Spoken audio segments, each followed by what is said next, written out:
Jason, do you think it's getting too personal at this point? What's that? Do you think it's getting too personal at this point? I mean, it seems like the rancor is really going up a notch this latest debate.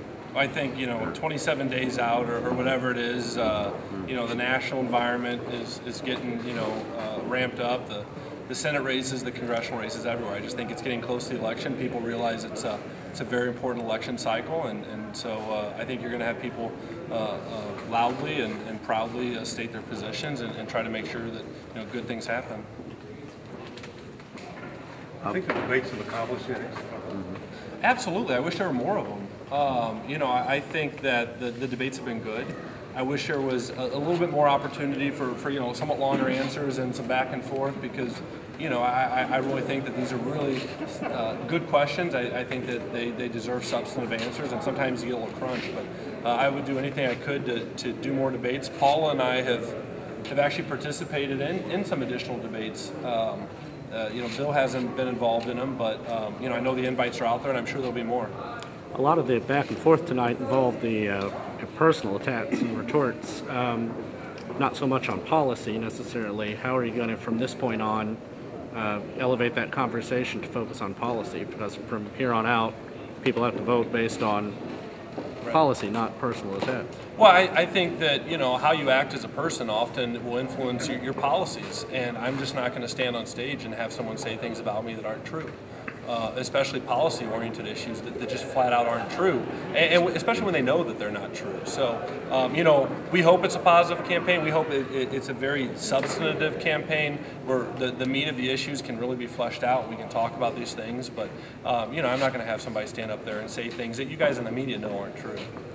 About 2 more minutes. I've watched every debate so far, and every time Mr. Enyart has asked you to release your tax returns. Why do you think he's doing that? Is that an underhanded way of showing this hardscrabble district that you're wealthy and may not support your interests? Why do you think he keeps doing that? Bill's big on the personal tax. I'm sure, look, if I supported higher taxes and I supported unpopular programs and I didn't really offer any solutions to bringing jobs back to Southern Illinois, I'd probably be forced to attack my opponent too.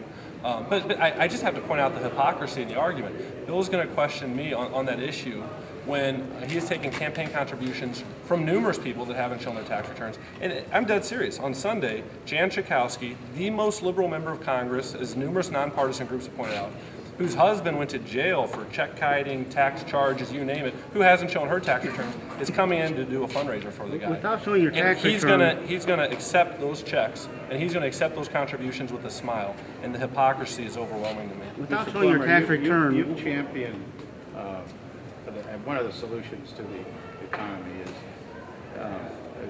to let small businesses thrive, and that's going to create the jobs of the future. And I don't know whether you consider yourself a small businessman or not, but there's a job going on right now on your property up at the Monticello Plaza, in which they're renovating a part of a building to create a physical therapy unit. You may know the job. I do. Those guys in there are being paid $12 an hour. One of them is being paid $17.